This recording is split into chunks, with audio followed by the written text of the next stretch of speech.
Is this picking up okay, like that? Yep. Okay, okay. So we'll go ahead and get started. Thank you, those of you coming in today. This is our first one of these events on one of the perimeter campuses, so it's my first time on Dunwoody campus, so I'm excited to be here. So today, the event that we have is Wicked Problems. I'll talk a little bit about that in a second in the next slide, but our focus today is going to be on climate change, and the whole point of this project is to bring faculty from different disciplines to discuss some of these huge issues that we face as a society. And so today we've got Andrew Cohen from philosophy, Kimmy Kellett from biology, Vincent from real estate, and Shannon Finck from English, all here to talk about climate change from their disciplinary perspectives. So Wicked Problems, it's a concept that comes out in the planning world. It's been around since the 70s, but recently it's been picked up by higher ed. And the idea is wicked problems are these issues that have no real solutions, and to even, we don't even have the ability to fully understand the issues, often because those issues are changing. And so we might find solutions sometimes, but we're always going to have to redo those solutions because these problems are just evolving, and so there's no one way to put your finger on the issue. And so the idea is to bring different disciplines together to try to begin to understand and to try to bring together knowledge so we can think, so we can think about solutions to these issues. And higher ed has been interested in these issues. Basically the idea that too often we lecture to classes and there's this idea that we are giving them an answer that they're going to kind of regurgitate back to us, and that we need to be dealing with more real world issues where there is no clear answer, and have them struggle with that sort of issue as opposed to trying to find the right answer all the time. So I guess without further talk from me, Andrew, you want to start us off? I think you're next. Sure.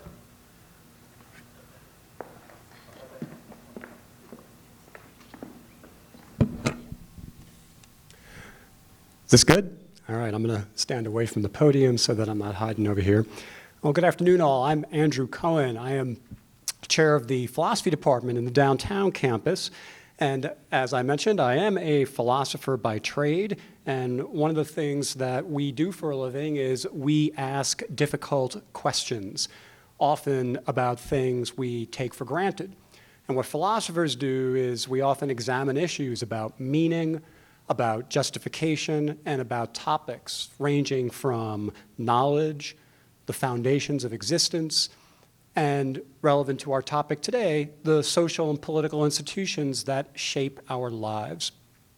In these fields, we explore what justifies authority, what roots obligations, and what we may, must, and must not do. Now, philosophy won't tell you how to build a bridge, but it will tell you whether it's permissible and whether it's justified to build a bridge, given what we do know. And philosophy won't tell you how to cure a disease, but it will help you how to figure out whether you're justified in seeking a cure and whether something even properly counts as a disease at all. In our case today, philosophy will not tell you how much global average temperatures will increase in the next 8 decades, but philosophy will help us to sort through some difficult issues in the ethics of risk management. It will help us to figure out what institutions might be justified in light of what economists call collective action problems. Those are problems that people have when they're trying to coordinate on an outcome that nearly everybody wants, but no one wants to pay for.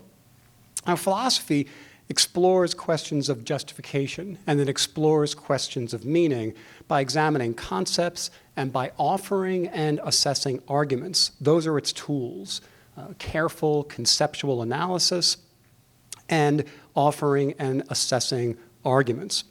These tools help us to figure out what we can claim to know, how we ought to live, and how we ought to understand the institutions that shape our lives. Climate change presents some very difficult challenges. Now, philosophy is a platform for understanding how to approach them, even if it doesn't tell us specifically how to resolve them.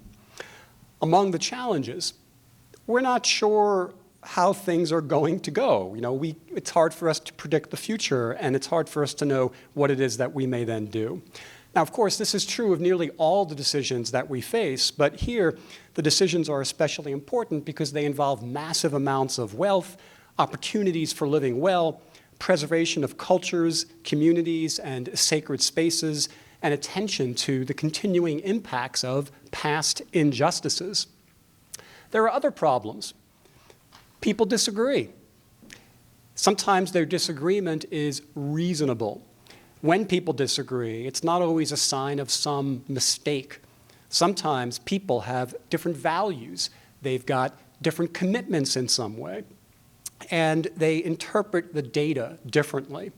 Sometimes they think that there are different practical conclusions, including conclusions about what we owe to and what we may claim of one another.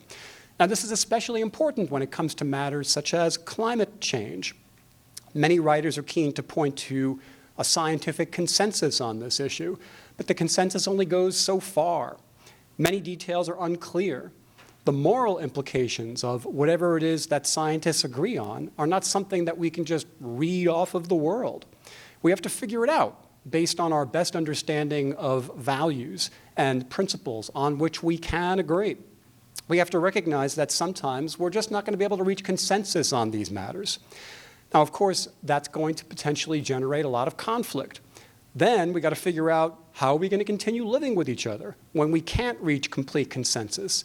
And philosophy helps us here with inquiries into ethics and social philosophy. Now, philosophy doesn't proceed blindly. It is crucially interdisciplinary when exploring moral matters. It works with the information that empirically oriented disciplines will provide. And it helps us to sort out how to proceed in light of our shared aims. This shows the distinct interdisciplinary approach of philosophy. By focusing on questions of meaning and questions of justification, philosophy can work in tandem with empirically oriented disciplines to consider what we can know and what we ought to do. Now, in figuring out what to know and what to do, among the challenges here are borders. We've got these borders because there are these things that we've got. We've organized our society into these sovereign entities called nation states. We've been doing that for a bunch of centuries. And we take this for granted now, and we do this because people tend to believe that this is the best way of satisfying our needs for security and a decent life. Now, for all of its benefits and drawbacks, in this sort of political system, there's no single global authority and no single global system of rights and duties. As a result, some resources are available to everybody, but everybody pays the costs of consuming them. And economists have studied this, as they call it, commons problem for centuries. And there are various things that people can do with these types of cases. One is to create a system of rules and norms that focuses the cost of taking a resource on the one who takes it. But there might be better and worse ways of doing that. Philosophy can provide the tools to adjudicate disputes about which sets of norms are ethically justified and which ones promote and express other key ethical values on which we do agree. And philosophy can also help us to grapple with trade-offs. Now, economics does this for sure, but there are moral trade-offs in the decisions that we face, and philosophy can help us to understand the moral stakes and the moral opportunities. A warming world involves gains and losses. There are fewer deaths from cold. There are longer growing seasons in some areas. But but there might be more and more intense storms, and philosophy can help us to grapple with these and other costs and benefits. Many people talk about other problems that come up with an awareness of evolving climate. They feel disempowered and paralyzed, and they believe that their small contribution, such as recycling this particular can, not driving today, not eating that steak today, they might think that's going to have a negligible impact on the problem. And philosophy can help us by offering a framework for considering how we ought to live and the ethical significance of such choices, given their seeming marginal impacts. Now, my recent work connects to climate change in this way. I've been working on themes in reparations and apologies for historic injustice. And this is part of a larger problem that is facing us about what to do, what we ought to do, what we must do, given the demands of justice. Justice tells us that. It's a body of norms that tells us what we must do, what we may do, and what we must not do. So when thinking of the past, norms of justice tell us how and why to repair some of the wrongs and harms people have visited upon one another. Climate change certainly connects to this. Whether the patterns of weather that devastate Caribbean and Pacific Island nations is attributable to climate change, and whether such events are traceable to fossil fuel consumption by the wealthiest countries, those are difficult empirical questions. Philosophy, and its subfields of ethics and political philosophy, helps us to determine what, if anything, people owe to one another in light of the challenges and opportunities that climate change poses. These are difficult matters, and we can't pretend otherwise. But with the tools and techniques of philosophy, we might get a clearer sense of the stakes and how to begin to answer them. Thank you.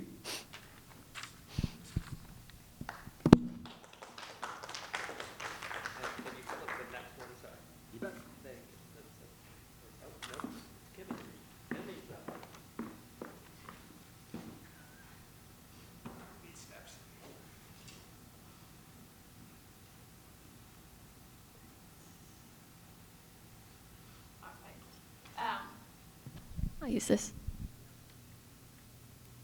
Okay. I'm Kimmy Kellett. I am a biology professor here on the Dunwoody campus. My background is in ecology, so now I teach more kind of general biology, environmental science classes.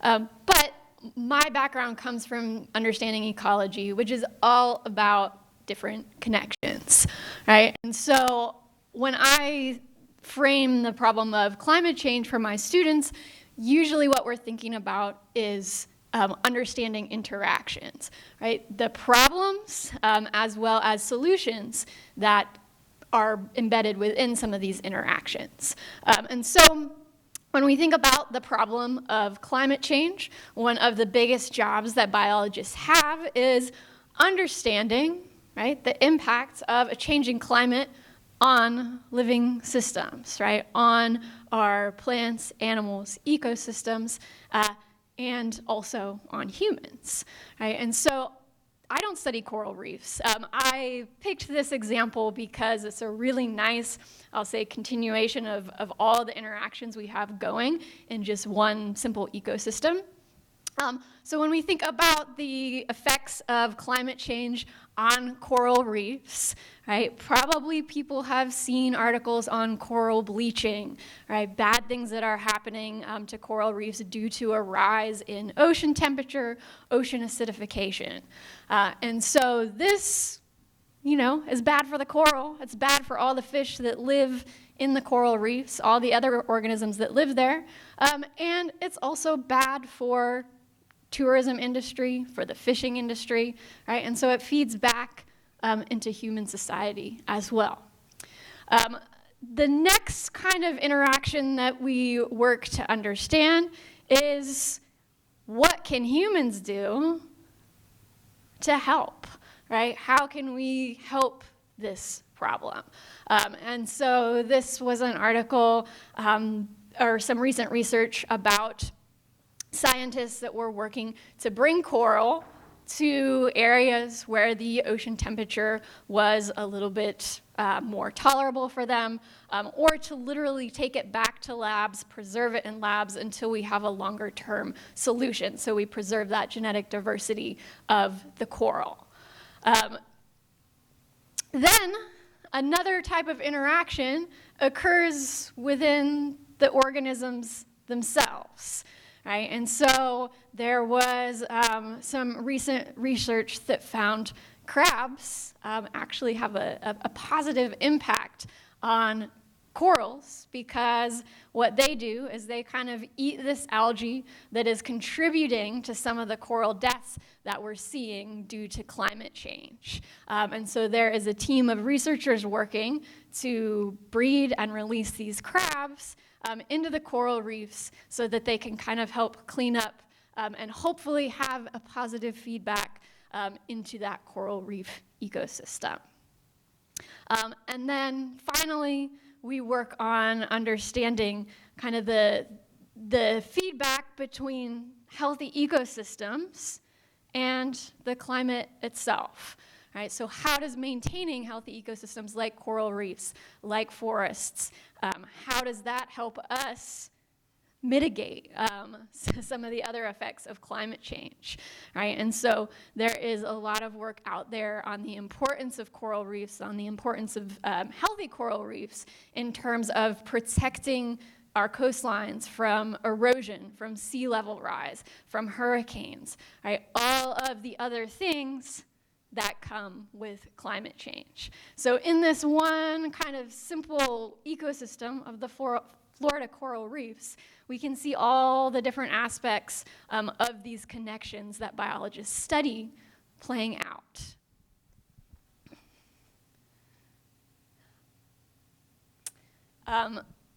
Right now, my job is primarily focused on teaching, right? So I don't do currently any high-level research on climate change or anything related to that.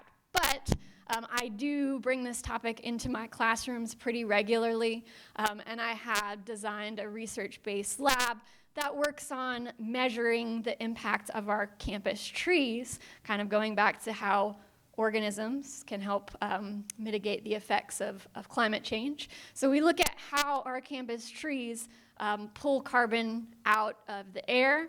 We measure the trees to serve as a proxy of how much carbon they can store on a yearly basis. We can look for differences between different types of trees, different sizes of trees, whether trees growing out in the open versus the forest are more effective at storing carbon.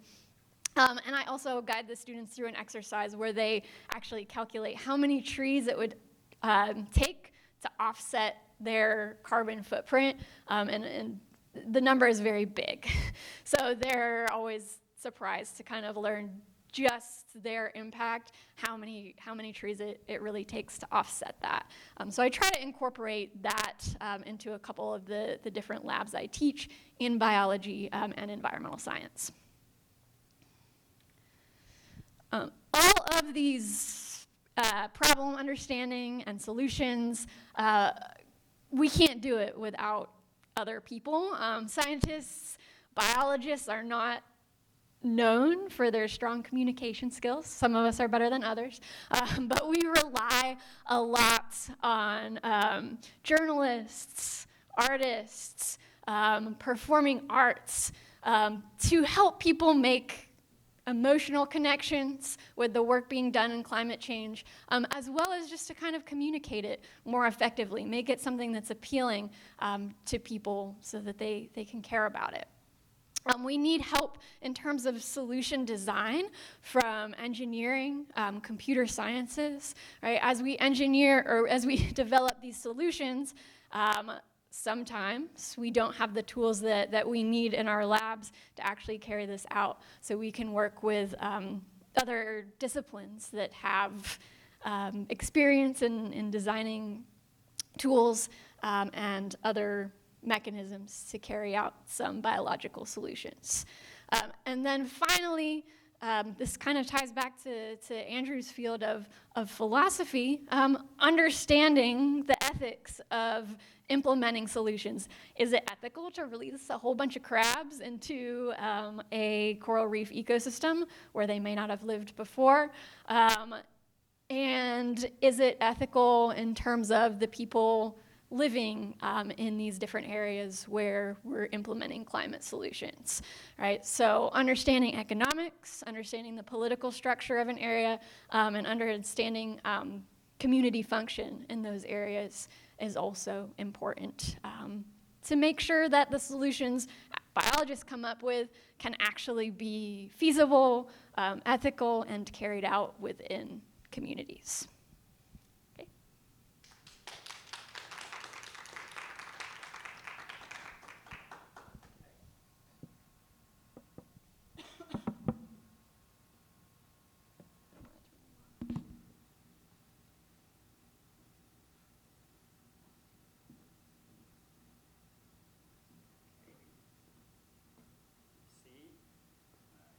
Use this. Okay.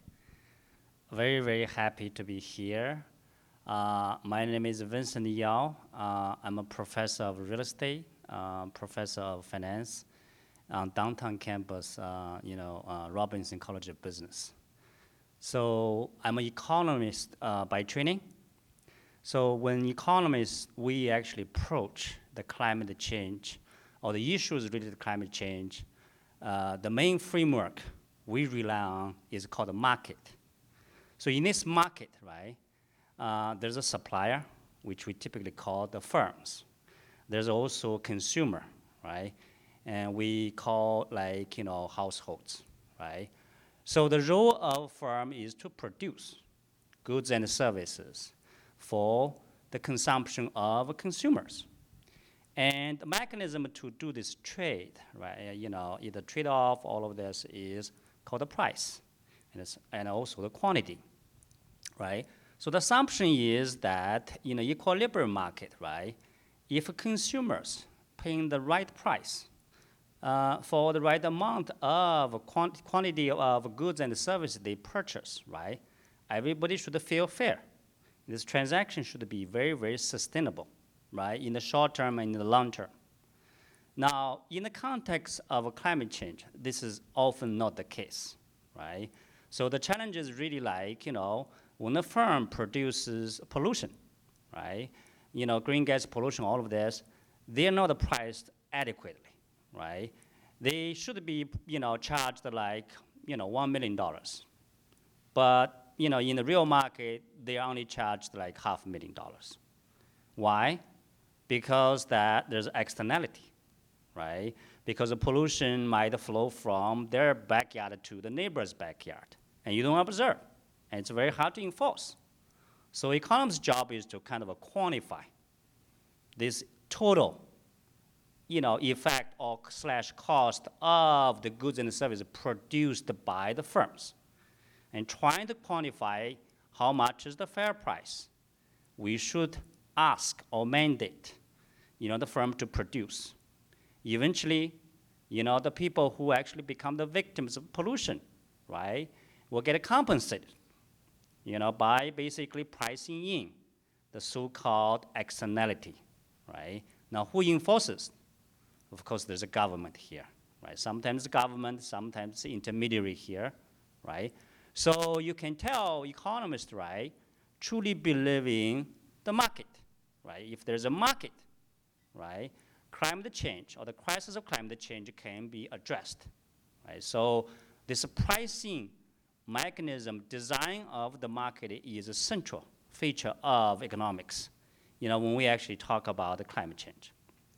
Now, in the field I work on, right, this is a kind of a subfield we call the climate finance, right? So, by name, you actually can judge, it's mainly concentrated on the financing side of the climate change, right? So what is the financing issues?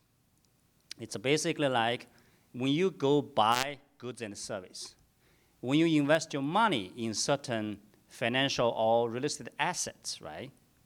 Can you really quantify, right, the impact of climate change? Because oftentimes, right, climate change is long-term. You don't see it today, right? For example, when you buy a real estate asset on, on the coast, climate risk may not be imminent, right? For example, right, Miami, it's not imminent. It may actually eventually happen 30 years, 50 years later, right? By then, if you're alive, you realize it will be too late because the transaction is already done many years ago. You have already paid the price. It's very hard to go back, kind of actually make change to the original terms, right? So here, basically, like our fields, right, approach the issue by, distinguishing different risk, right, arriving from the climate change, right? In the very short term, right, in the extreme case, we call it acute climate risk, which is the issues people typically see, the natural disaster, hurricanes, flooding, right, all of this, right, very, very imminent, very severe, very destructive, very catastrophic. These are kind of obvious ones. You see it, you suffer a loss, somebody has to pay, right? But the issue is, in reality, right, it's very hard to actually find the party that bears responsibility because they may actually have done this many decades ago, right? So the end in this country, United States, and also the rest of the world, how do people get compensated? Doesn't exist today, right?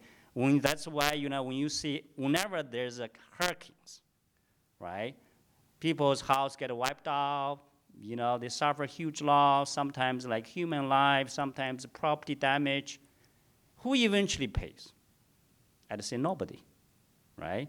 Nobody really means government because we have a FEMA, right, Federal Emergency Management Agency, who gets money from our federal budget. And federal budget is from all the taxpayers. So the end, right now, right, in this country, in the rest of the world, right, the only party that ends up picking up the bill is government, right? Without even explicitly saying this, right? So in our design, in the ideal world of climate finance, right, we actually want to design a market, right? For example, can we actually find a market that can provide insurance, right? So if people actually expect they may face a climate risk one day, right? If there's a liquid insurance market, they can buy insurance to cover any possible losses like 30 years or 50 years later.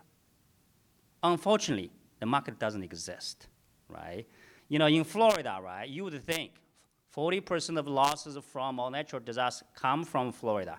You would think that's the place where need the insurance the most.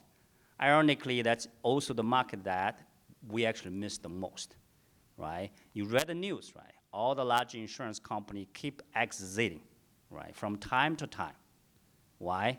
There's a distortions there, right? Because the politicians, the government, oftentimes for the consideration of a political, right, doesn't allow them to increase premium, right, to price in so-called expected future climate risk. As a result, insurance company can't make money, so they choose to exit.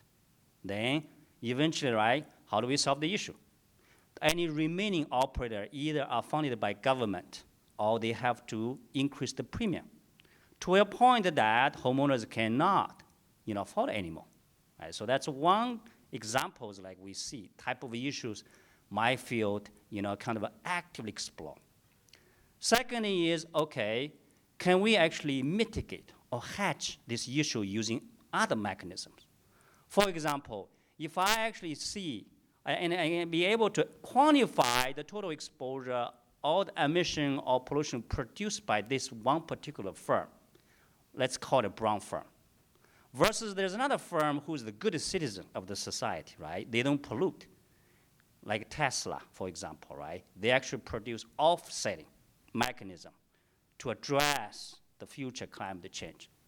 Can we actually give some credit to the green firm?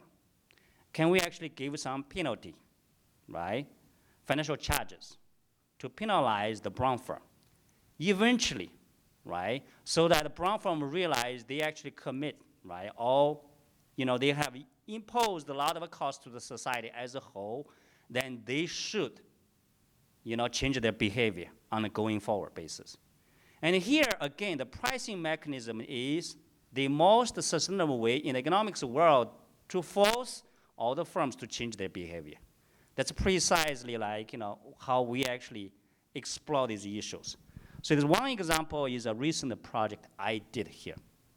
In this project, right, we actually try hard to quantify climate risk of different companies. We call these public companies. So these are the companies that are listed on the stock exchange, tend to be the largest, right? To name a few, Amazon, GE, all of this, right? So the challenge here is, it's very hard to quantify the total loss or total damage they cause, and more importantly, the expected damage they will cause in the foreseeable future.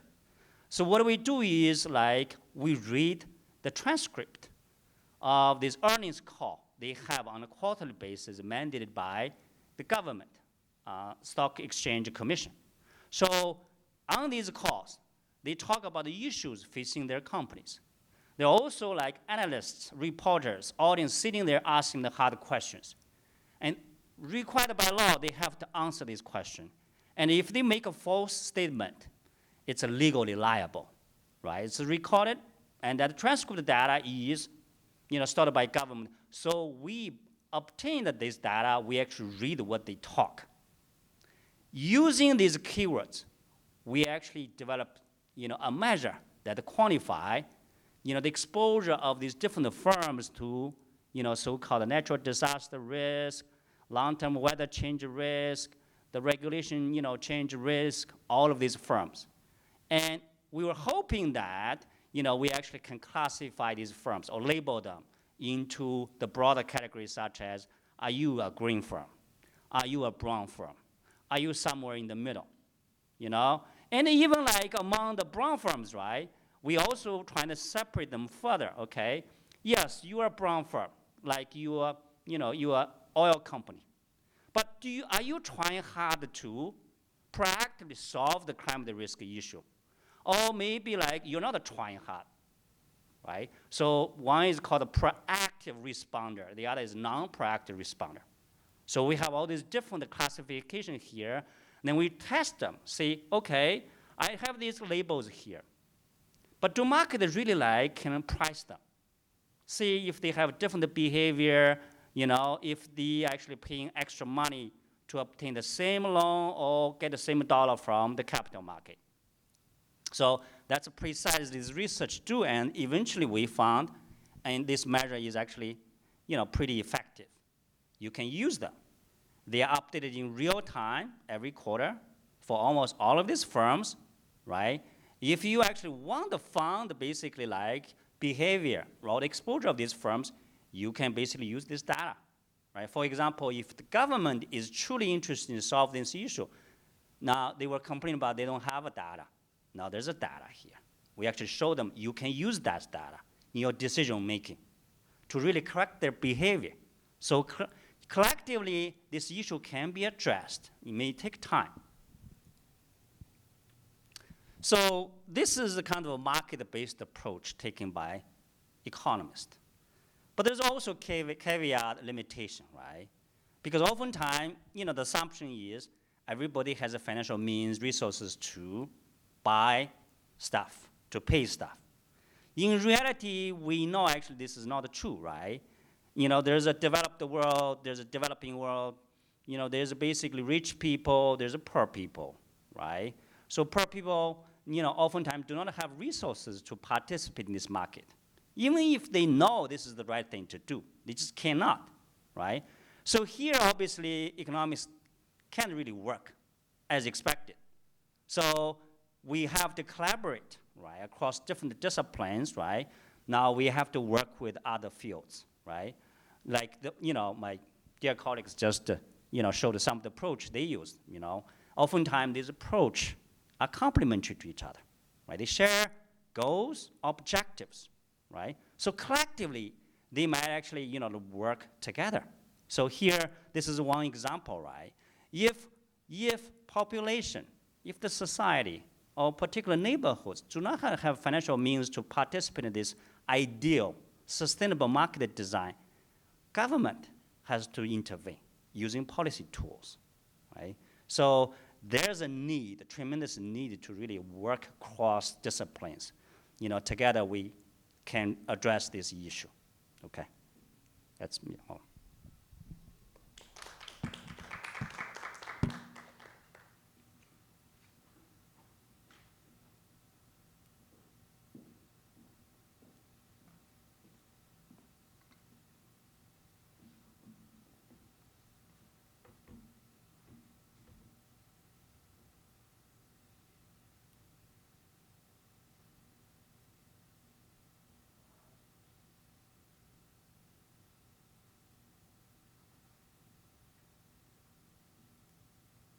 Can everyone hear me okay?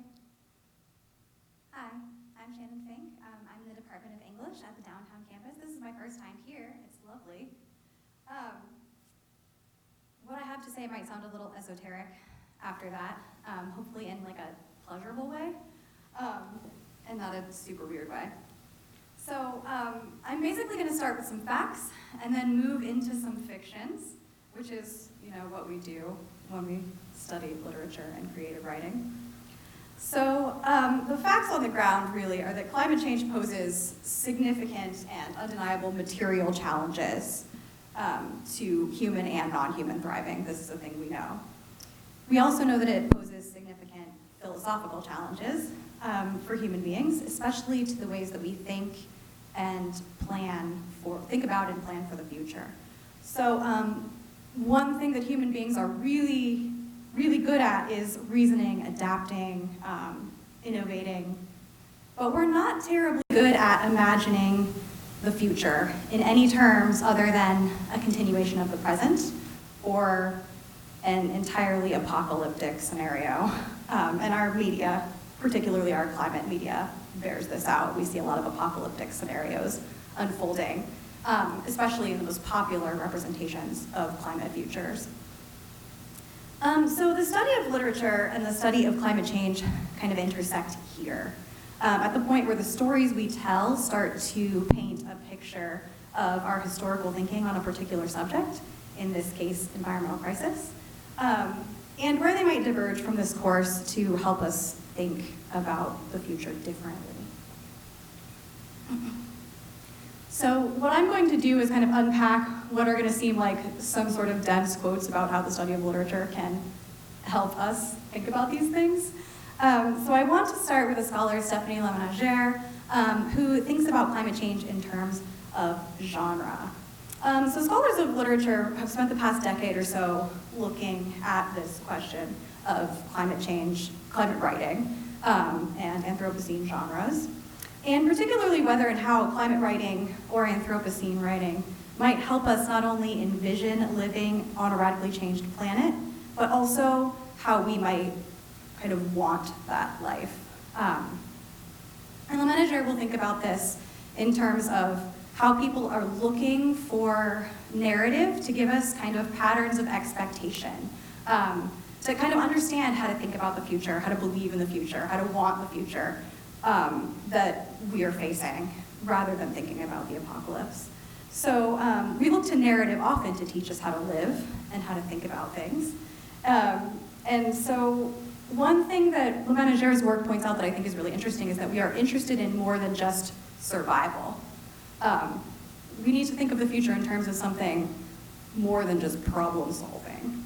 If the future is a problem, you know, why innovate for it? Why prepare for it? And so now I want to turn to another scholar, Elizabeth de Loffre, who thinks about how climate change takes shape in narratives in a kind of pedagogical way. And so one thing that de Loffre's assumptions reveal to us is that we need to consider not only the material prospects of climate change, but also the representational prospects. What does life on a radically changed planet demand that we revise about our notions of a viable or sustainable social and economic system? So the easiest way to think about this is in terms of allegory. This is a very rudimentary form of storytelling. Allegories tend to paint the world in extremes, and that helps us as human thinkers find the nuance in between, like the extreme scenario represented in this case by fiction or stories. Allegories also help us expand our sense of the temporal, which is useful when you're thinking about a large-scale climate crisis, a global problem.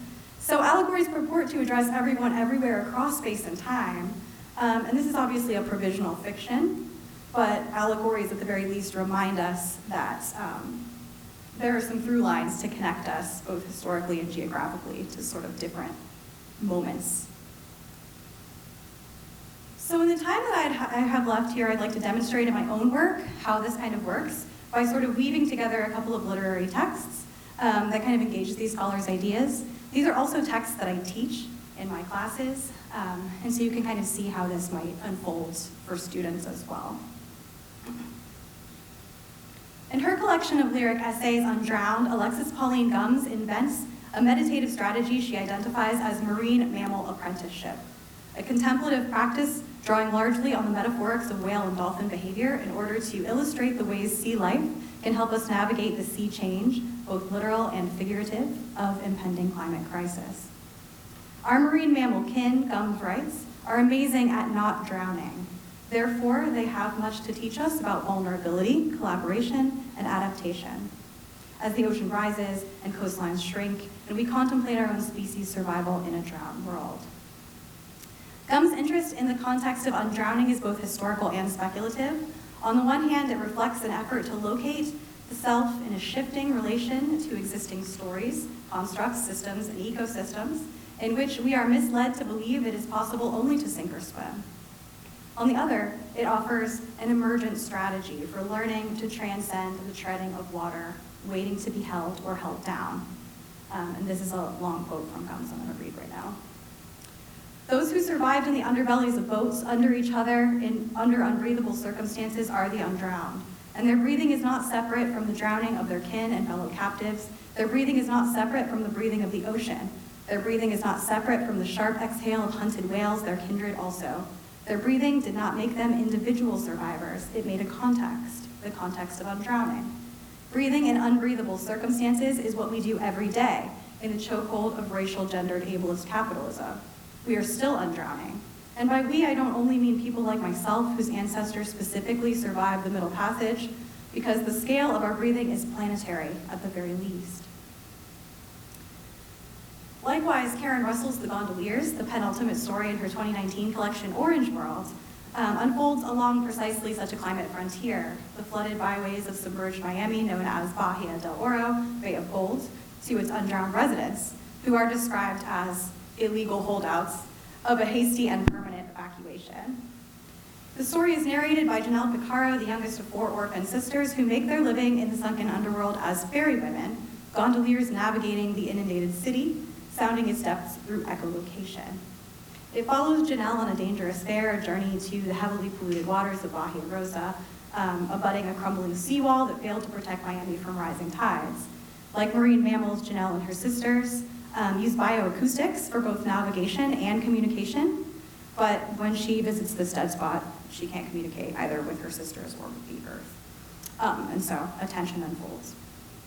I won't tell you what happens at the end of this story, but I will tell you that it involves interspecies communication. As Gumbs writes, we can cultivate practices for finding one another in a shifting world. Reading Russell's story through Gumbs' framework of undrowning reveals it to be an Anthropocene allegory, wherein affective divisions between human and other mammalian life erode as they prove less and less helpful to the collective survival of life on a changed planet. What remains in The Gondoliers? The enduring beauty of whale song reverberating from dimensions that seem impossibly remote. Imagine with me, Gumbs prompts, the biggest sound on the planet, exceeding the anxiety we project over airwaves, is the prayer of blue ancestor death. What then? Thank you.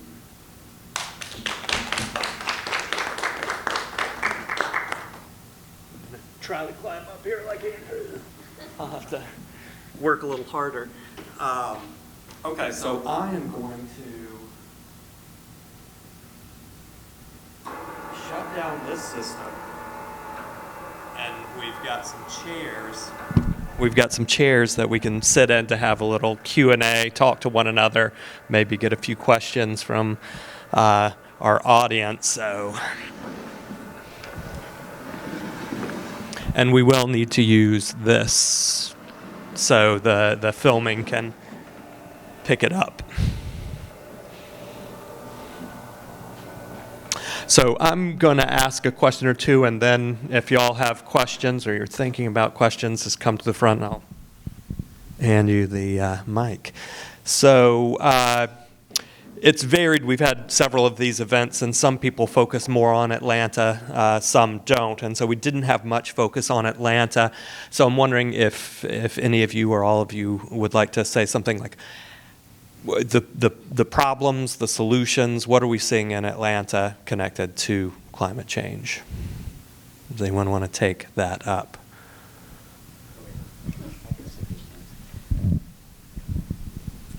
So again, like, using the economics framework, you actually can analyze or observe how Atlanta is affected, by the climate change.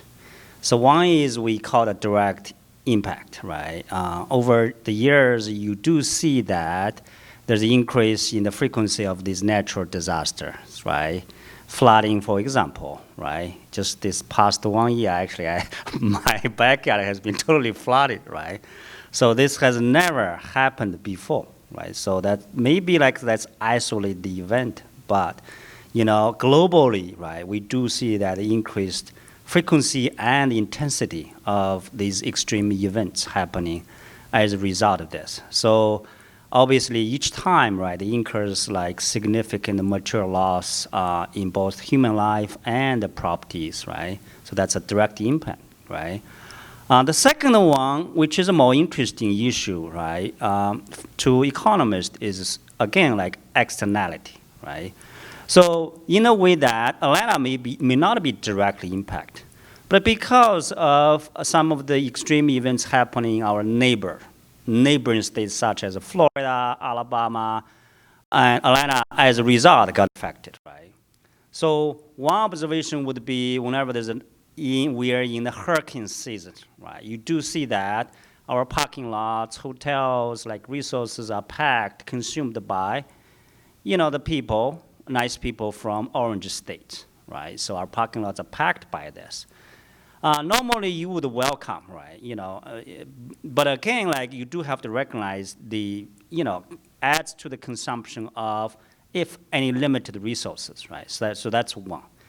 Another way to kind of think about this externality is through pricing, right?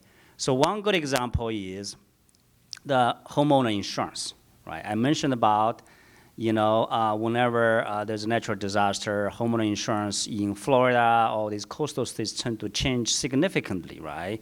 And sometimes even at a very, very expensive level of premium, you actually can't find the coverage or supply of this insurance, right? So that's even worse than the increase in premium. Now, you would think, okay, maybe people in Georgia may not be affected by the disaster happening in the neighboring states. That's actually not entirely correct, right? You may not observe. There are two ways the insurance company can pass that cost to a totally irrelevant part here. One is basically so-called cross-border, same product insurance, right? Which is, so the insurance company are kind of organized by different products they offer. One is life insurance, the other may be the property casualty insurance, right? So that entire division is basically responsible for their profitability across all different states.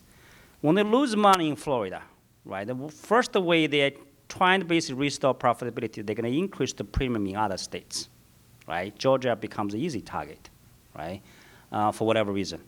That's one mechanism. Second mechanism, okay, if their same division, can they really restore profitability by itself? Now, the parent company, for example, State Farm, has the means to basically increase the premium on different products, right? Meaning that if I lose money on property insurance, property and casualty division, right, I can't increase premium enough to cover the loss in this. A good example would be Hurricane Katrina in 2005. That's exactly what they did, right? They incurred a huge loss to the they're in a P&C division. What they did is they actually increased the premium in the life insurance nationwide, right? So these are at least like two maximum. You can easily, like we have empirical evidence to see that we, right, living in totally, unrelated environment may be affected, may end up basically bear the cost of these losses, right? One way or another. So I would say basically like we're not immune to these events, even if they are highly local in a different region. Wherever you are, right? No matter whether in Atlanta or anywhere, like we are affected. Anyone else want? Yeah, I'll talk about trees. So I don't know if any of you kind of grew up in the area. A lot of people, I think, moved into Atlanta, but yeah, there we go. So have you ever heard it called the city in the trees? Yeah, so we have a beautiful tree canopy kind of within the city, but also surrounding the city. Trees obviously mitigate the effects of climate change, not just through carbon storage, but through providing shade and habitat and all kinds of other benefits. As Atlanta develops, and this kind of goes hand in hand with our other wicked problem, which is affordable housing. As Atlanta develops, we see the borders kind of expanding. We see less and less trees. And I think some really interesting clashes between people who have a future with climate change in mind versus people who just see progress and development. And we see that playing out, especially kind of in the south of the city, where there's been a lot of controversial development surrounding the development of the police facility in forested land there. So I think there's a lot of issues happening that are kind of taking away one of our most valuable assets that can help us fight climate change. And that is something I don't know what the future looks like, but that's what I see right now. I can speak to that point a little too, because a lot of that development, particularly around the police facility, is of course generating a lot of activism, and that activism is getting national and in some cases international publicity and press, and it is drawing climate activists and protesters from all over the place. And the way that narrative unfolds is kind of interesting. Le Ménager will talk about how the news is also a kind of climate narrative or an Anthropocene genre. And to kind of pay close attention to how climate activism is framed for the general public is an interesting sort of study in narrative that's unfolding right in our city. Well, and I think some of the hard to wrap your head around, wicked problem, issue of development in terms of urban development and Atlanta being a city, in the trees, is that most urbanists, and I think a lot of environmentalists, urban, dense development is actually far more eco-friendly than sprawling suburban development, right? Because if you're near where you work, or you are 1,000 people are here versus 1,000 people are here, the cost of infrastructure, the amount of materials used, the amount of energy needed to support that is far more than supporting that. And so everything from how much asphalt you have to put down for individual people, or the amount it costs to heat and cool, and the amount of energy that goes into heating and cooling 1,000 people in one giant building versus, 500 or 200 buildings that are spread apart and typically larger. It's far more eco-friendly, that kind of dense urban development, but that's when you see there's no trees, and so finding that balance is really tricky. And then affordability, like you say, it becomes another issue with that too, that yesterday we had one of these events downtown, and one of the speakers said well, I had to make the decision, did I bike today or drive today? And I was like, well, I biked, so I could feel pretty good about my own impact that day. but I can afford to live where I live, where none of my students can. And so I can make that choice easily where, yeah, most of my students can't. And so, yeah, there's just, yeah, so many difficult issues. Andrew, do you want to speak to the Atlanta issue? Okay.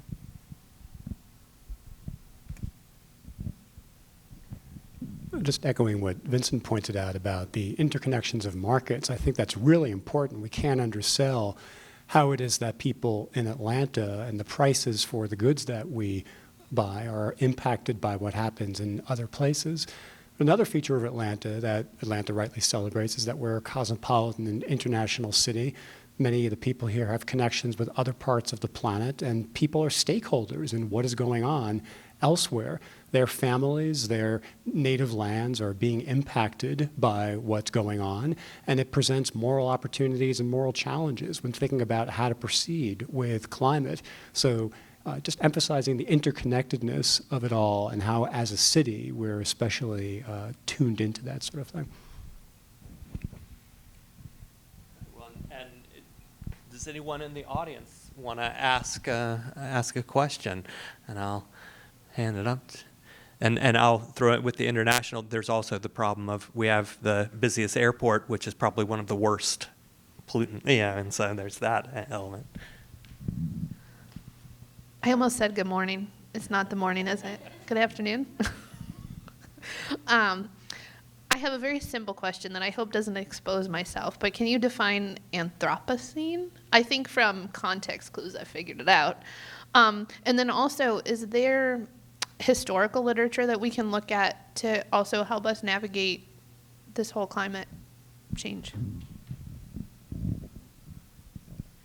Yeah, so the Anthropocene is just the geologic time period we're in now where the planet is shaped most by human activity.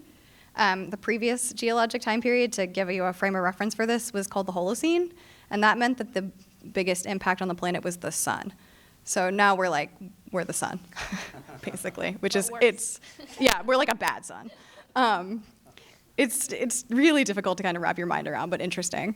And then to your second question, there is historical fiction, particularly you can look back, trace nature writing all the way back and trace some kind of through lines to climate writing today and nature writing from the past before we even understood climate change as a problem.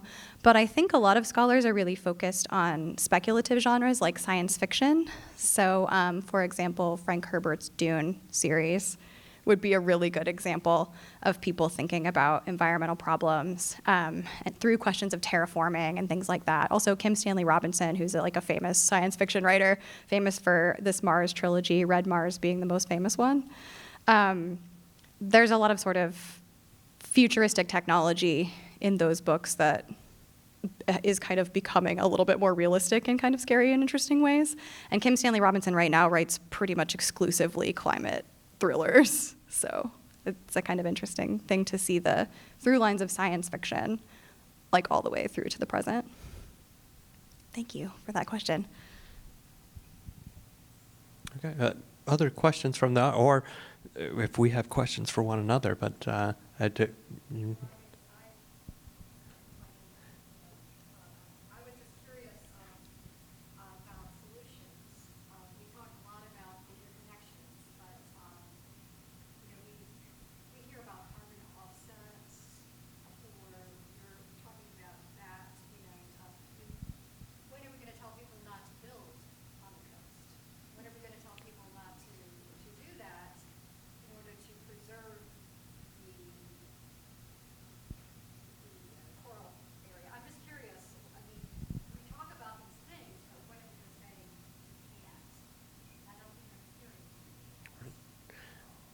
And so just for the filming purposes, the question is, what kind of solutions was the first part of the question, but then focused more on solutions that are often, hey, you can't do this anymore, you cannot build in these areas anymore, that sort of thing. Am I capturing that right?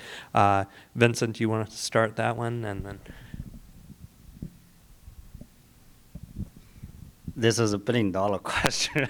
we have been in this field on this topic, however long it is. I mean, we always wonder about, what is the end state, right? How do we get out of this? Or can we get out of this?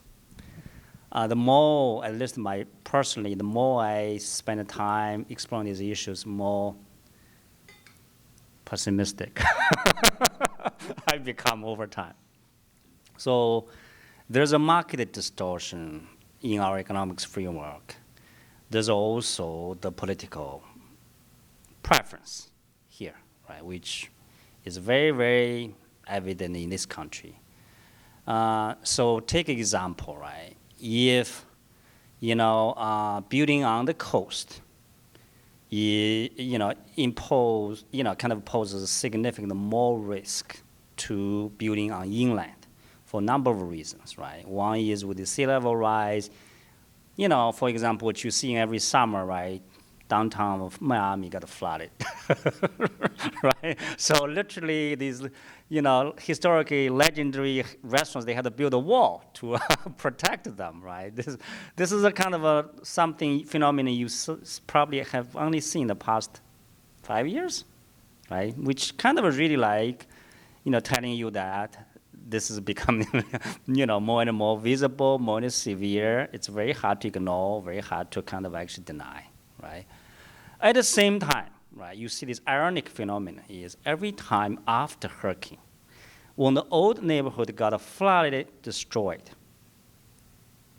old homeowners get driven out for whatever reason, then the builders are going to spend millions of dollars buying that land. In the perfect timing, they actually love, I'm guessing, they probably like natural disaster. Because natural disaster gives them perfect opportunity to buy the land at a cheap cost.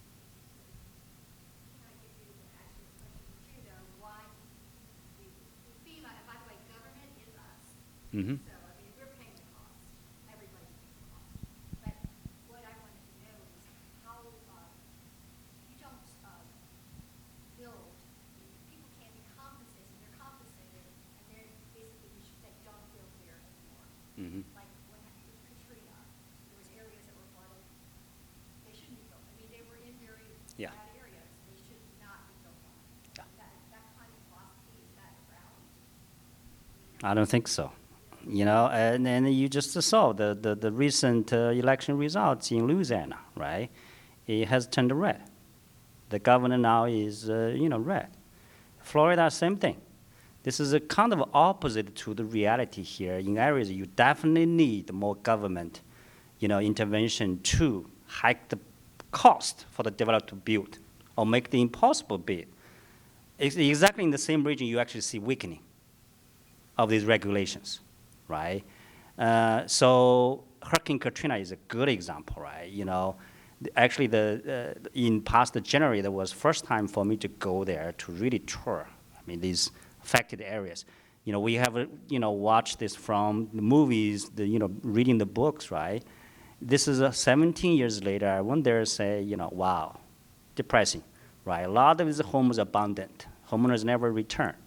More important, you also see some of the new, kind of neighborhoods building up there in the areas we know it's not sustainable because, right, most of this land are below the riverbank, right? If there's another extreme event like Hurricane Katrina, cannot survive. Same thing would happen again. Likewise, on the east coast of Florida, South Carolina, North Carolina, you see the same thing, right? If there's a similar hurricane coming again, same thing would happen, no matter how fancy, how luxury that neighborhood is. Now, at the end of the day, FEMA is going to pick up that cost again, right?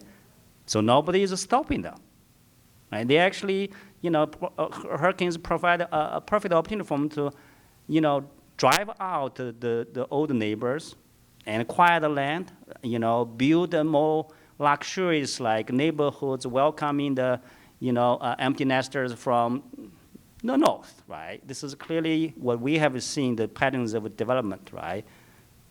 And, I just see like how this can be ended. and like on top of that, right, the past 15 years, there's a gradually weakening of the regulation from the federal side. To give you one example is, in the environmental literature, we all know the wetland plays a vital role in buffering, mitigating the flooding risk, right? It's like a sponge. But exactly in this area, in the past like 15 years, we see the weakening of this regulation. Now, that regulation used to be the federal level. Over time now has mostly been transferred to the local state, right? So if the state is, suppose it's a red state, of course you expect the regulation is much, much loose than the federal. That's exactly what you see, like in the past decade or so, a lot of these wetland are disappearing.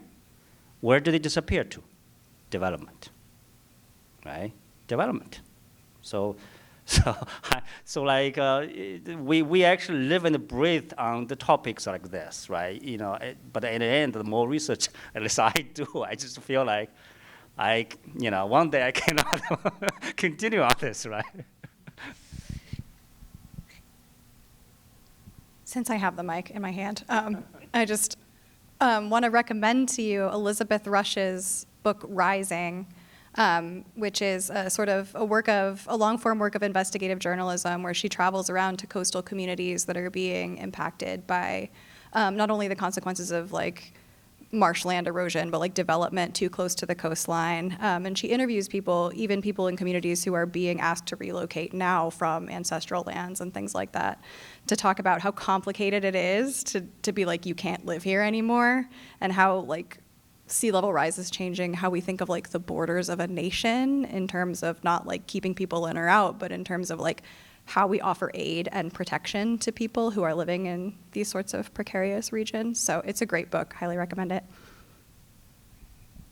Well, and I think it gets complicated politically. I think Vincent, in one of the other events we had, you mentioned how typically we would think of, okay, there's less regulation and that's a big part of the problem, which that typically, I would say, is the problem. And yes, you can look at blue state, red state, but then on the insurance side, in California where these things are happening, it's in many ways regulations saying insurance companies cannot raise premiums that make it impossible to insure certain areas. And certainly we can understand why those regulations would have been put in place at some time of insurance companies gouging in some way. But now that's actually having maybe not the opposite effect, but very problematic effects because they can't price it at the level where they can afford to stay in California. And so, yeah. So. Yeah, let's hear it. Obviously, you guys are coming from different disciplines, different lenses. More people in the States doing the same problem, say, right? When y'all watch or listen to the other people present, did it help your lens, or did y'all combine the marketing and philosophy lens together and look at the problem? Or what did y'all learn from each other's presentation? Are you going to tell a story to the marketing people and give it a philosophical framework to make the people who do the marketing framework think about it differently?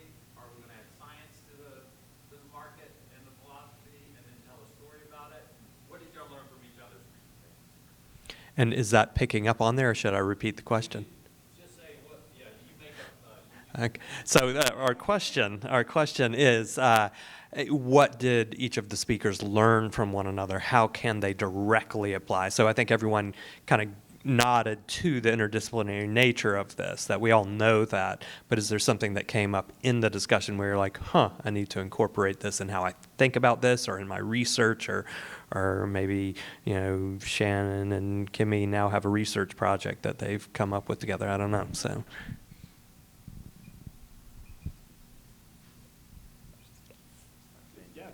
Okay, I'll start. I don't have, my brain doesn't work that quickly, so I don't have a, a research project yet, though I'm sure I could come up with something. Yeah. I definitely, stepping outside my, I would say, academic comfort zone, I think is always a good practice in terms of thinking, of the problem as it exists beyond the frame of biology. I thought it was interesting when Shannon talked about thinking about the future not just as a complete apocalyptic scene, but this future that maybe we're grappling with problems and solving some of them and living in a completely different way, that was something I hadn't really thought of before, and thinking about where biology fits and all that in terms of what species will we still have, right? Are the invasive species the only ones that will be left, and we'll have to kind of figure out ways to coexist with them. And then I would say the economic side of things is so, I would say, overwhelming to me. But also it helps me kind of put into a framework of like, if people aren't invested, if there's no economic incentive for certain solutions, should we even continue working on them? So, yeah.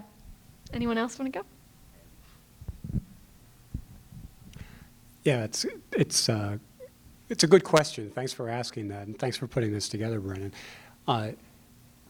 Philosophy is not, at its heart, an empirically oriented discipline, so it's important that people get up out of the philosopher's armchair and start thinking about the way the world is put together and how it works.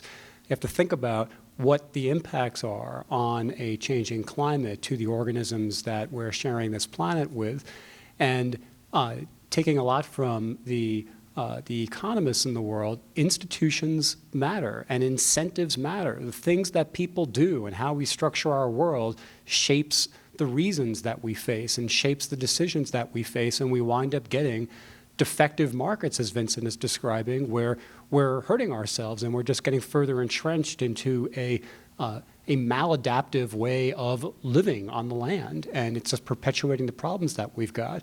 So it's all well and good for us to say, it's not right for us to be inflicting all this harm on native communities and so forth, but the economists will tell us, well, check it out. If you set things up in a certain way, you're going to wind up having these sorts of results because incentives actually matter. The stories that we tell are extremely important for helping us to understand ourselves and one another. This is a very crucial lens for structuring our world, and through literature, we can have a better appreciation of who we are as human beings and the possibilities that are open to us. So having these conversations can be very enriching for people in their little academic silos, and also to people who aren't invested in a particular approach. They can think about the various tools that different disciplines bring to these wicked problems. I want to share a few thoughts. Like Andy said, I really appreciate the opportunity Brennan and others has put together for us, the colleagues, with the different backgrounds to come together, share a podium, talking about the same issue. Right? It's always a learning experience. I can tell how I become interested in this climate change topic, right? Before I moved to Atlanta, Georgia in 2015, clearly I had a thought this was a remote issue because I only saw it in movie, reading books. I felt like this was something very, very far from my life, right? Because I lived in DC, like any typical person on East Coast, right? Obviously, north of North Carolina, right? I think this is still the typical mindset of people. This issue is too far from me. I mean, I would not spend a serious my time to think about it and try to solve it. So then 1 year that I remember clearly, that was 2016 or 17-ish. I was driving from Miami to Key West, going to a conference. This was 2 weeks after that major hurricane. I remember Hurricane Irma, or whatever name they called. It was this is a kind of a clearly the aftermath world. The thing I have only seen in movies. Because in movies, right, the directors, actors, they actually put this extreme scenario in front of an audience, really trying to kind of a, put that setting for you to kind of change your thought process. That was exactly where I saw that, right? When you drive, you smell the odor of probably dead bodies, or like, literally the ground was still burning, right? This is what totally wipe out that 3-hour driving. Like if you have been there, that was the worst moment, right? That really echoes like, the smell I had experienced many, many years ago right after 9/11. Because back then I lived in New York, upstate New York. I actually went there to the ground zero right after the event. I can never forget that odor. So these two together, I was in a shocking mode the whole time that trip. Even after I came back, that's when I actually become interested in climate change. That was shocking. Like I immediately think, this is not far. I mean, so you start to pay attention. You like whenever in the hurricane season, you saw like the plates from Orange State. You intentionally choose to read a lot of these materials. Over time, you feel like, this is not only actually something that challenging to all of us as humans, but also from where I see, right, could be like huge, like, promise of doing research on this topic. So like for that reason, I actually started a little early in my field, which I become one of the pioneer scholar of this finance econ field doing this. Over time, you basically keep going. Now we have more and more people. So that actually kind of really like is a good example of how we learn from different disciplines, right? Even today, I always like when I watch movie or read books, I always want, like the approach they take, right? They are visionaries. They think about these issues, may or may not exist in a typical world, but, right, it must be based on something they saw, some experience they have, and they put it there, which clearly may actually lead a few decades before my profession would think about the issue as a whole, right? So that's the lessons I learned. So of course, I learned, to pay attention to what the fiction book, what the movie actually talking about here. These are, with a very good chance, this would be the world, I would, or people like me would experience one day. But that's how I learned. So to tell a good story, you have to be a good listener. You have to be attentive to the things that are happening in the world around you, of course, but you also have to listen to how those things are circulating in ideas, particularly ideas that are articulated by people who you may not think of necessarily as being like you or thinking like you. And so I think the value of interdisciplinarity comes in there for the study of literature, right? Like storytellers are always listening to the world and trying to like sometimes make information or ideas accessible to people to whom they might not normally be accessible. Because all you need to enjoy a good story is to be a human, really. So there is a kind of synthesis there, I think, too. Well, I don't want to oversimplify things, which I guess I'm going to do, but like it feels like we have kind of two people on the stage that are, humanities leaning, where the questions around this issue are what should be, what can be, and then we have two that are more on the data side and the scientific side, trying to say this is the way things are, and that those two things need to come together. With the housing stuff too, like that came up with one of the philosophers that was speaking on that issue of just like people think that this is just the way things are. And some of the things that is the case, the temperature is this, or the hurricane did this, and we need to understand that. But so much of this is about decisions and thinking about what could be as opposed to what is. And so thinking about our, FEMA, our government systems, or like the reason why that's not changing is just because that's the way things are, and people don't imagine things otherwise. And so having both of these together, kind of weaving in and out, I think are critical. And too often they're separated and from one another. So, I